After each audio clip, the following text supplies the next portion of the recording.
the ordinary people who are not psychopaths, you see, have emotions and empathy for other people.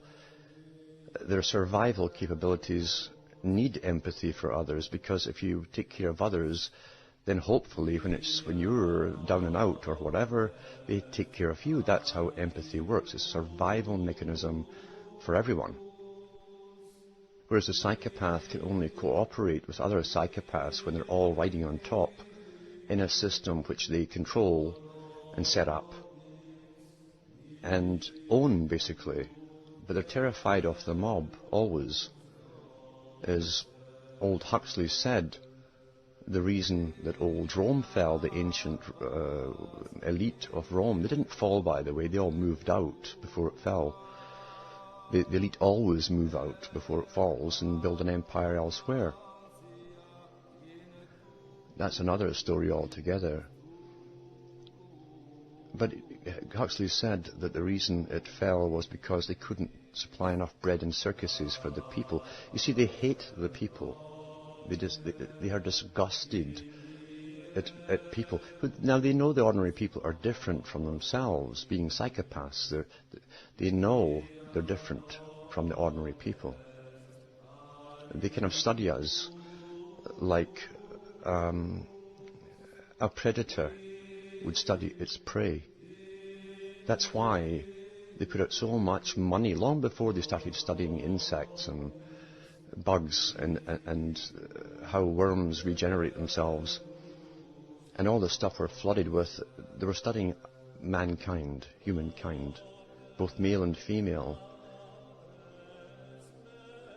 Because once they knew the nature and the instincts, the drives of people, they could manipulate them.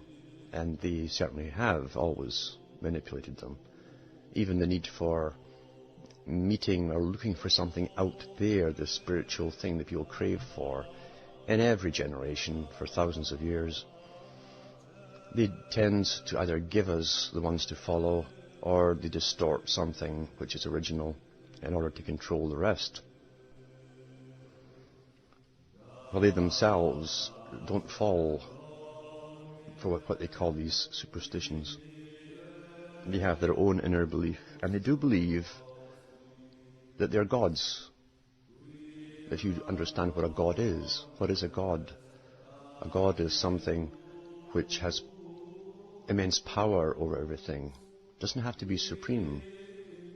In the ancient world there were many gods, and there were layers of gods, the degreed system of gods, just like Masonry. And that's why they created secret societies, to sift out the ones with a bit of brains, but they also had to be psychopathic. They can get up there and abuse the ones below. So they call the ones below and all the rest of the public the profane, those in the darkness, those who have swallowed the reality that's been presented to them, actually instilled in them by the conditioning process. They are disgusted with ordinary people.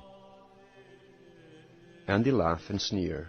And years after they pull something off, which is on a big grand scale, they have a technique in the high occult Masonry of the revelation of the method, where they'll pick one of their authors to tell us, yes, it was done this way, you were right, it happened, how clever, yada yada.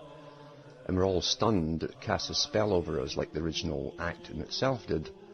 Like Jack the Ripper, for instance. It cast a spell over people, this strange occultic type of murder that was going on in London, with all the Masonic emblems left on the walls, and even the manner of the disemboweling as part of the Masonic ceremony, if they ever disclosed the secrets.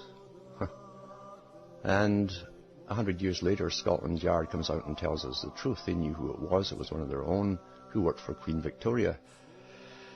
And the movie From Hell goes into that pretty factually, in fact. So they can keep anything secret for 100 years, or as long as they wish. One day they'll come out and tell the public, probably when we're all brain chipped and we can't think at all anymore, yes, we did kill John F. Kennedy because of yada yada yada. But we live in quite the Mickey Mouse world, almost of make-believe, because it is thought out. Every generation's thinking and all the major things they will experience is thought out long before they were born, because the world is one giant business, and they lay their plans for the business way, way in advance.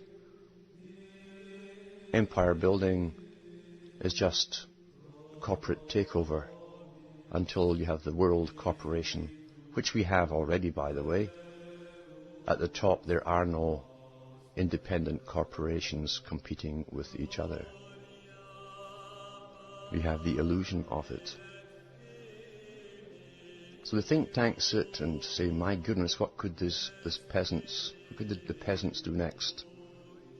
And they bring in big professors of philosophy and history, the Quigleys, the Toynbees, and all the rest of them. And they go through all the scenarios that happened in the past, and could they happen again? Formulas, because everything you see, according to them, is a formula in society, as though it was a natural ebb and flow of things. So if they can see how the flow is coming along, they can predict what will happen next. This is how they do it. They think it's scientific. And therefore they plan for it, but they also condition the population growing up as to what to expect in their lifetime, how to react to it, and how to obey it, their competition. That's the real world. That's the real world we live in.